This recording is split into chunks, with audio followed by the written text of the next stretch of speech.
You've perfected a recipe. Friends and family love it, and you're convinced it's ready for store shelves.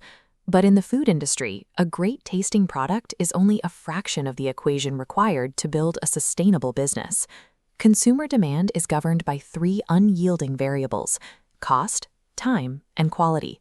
If you launch without a strategy that manages these constraints, you take a massive financial risk that often leads to rapid collapse. In this video, we are going to build a strategic product evaluation framework. By the end, you'll know how to transform your raw culinary idea into a set of trackable, actionable business metrics. Grab a notebook and write down your food product idea at the top of the page. For our tutorial, we will use a running example: a new gluten-free, protein-packed energy bar.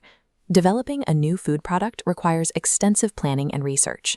Shifting from a purely culinary mindset to a structured business approach is the mandatory first step to ensuring your product actually survives in a competitive market. Let's begin with step 1 of our framework: classifying the specific nature of your food innovation. Products are grouped into 6 categories: new to the world, a new product line extension, product improvement, repositioned, or a cost reduction. Our new protein bar for an existing company is classified as a new product line. Pause here.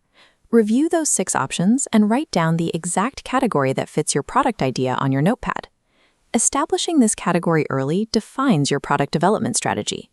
Failing to correctly classify your product at this stage directs your research down the wrong path, resulting in misaligned marketing and wasted development budgets. Now we move to step 2. Mapping exactly where your product interacts with the food system and identifying the target market segment. Food products journey from farm to table, starting at primary production, flowing to processors, manufacturing, and finally the consumer. Innovations split paths. A grain becomes a specialized B2B baker's ingredient or a direct-to-consumer finished good, like our energy bar. Your product must serve one of 5 main market segments: consumers seeking branded products, retailers needing mixed ingredients, food service needing prepared meals, industrial processors wanting differentiated ingredients, or primary processors handling raw materials. Write down your specific market segment. Committing to this end buyer dictates how you will design your packaging, set your price points, and build your distribution network. Step 3 involves establishing strict internal operational metrics for success. You must know what a win looks like before your product reaches a store shelf. First, evaluate project success.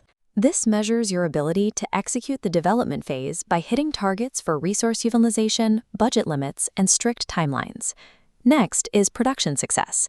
This requires defining firm parameters for consistent product safety and quality, setting maximum basic production costs, and defining your target production yield, the exact output generated from your initial ingredient input. Let's look at our energy bar example.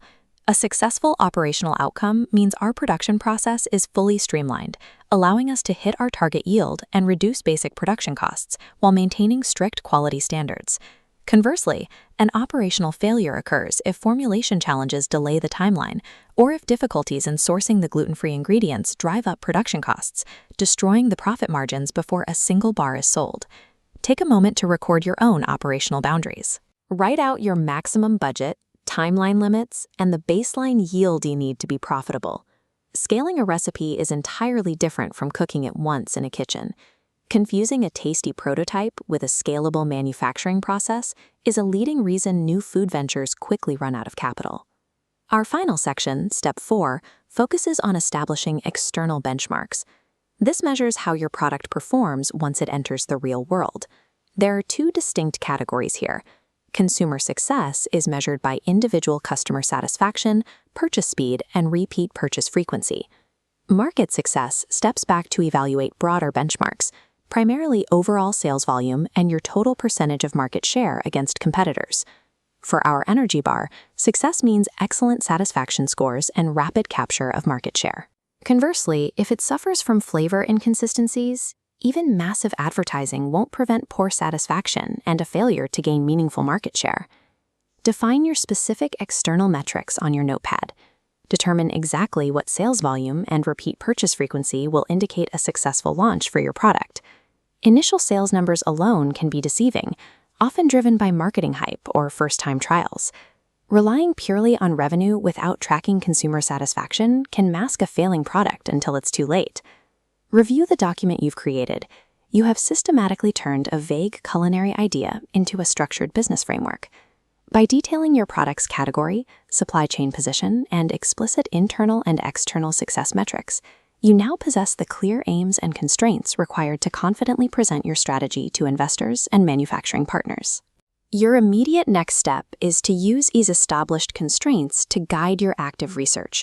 You can now begin targeted recipe formulation and precise cost analysis based on the limits you set. As you produce physical prototypes, you must continuously evaluate them against your written framework.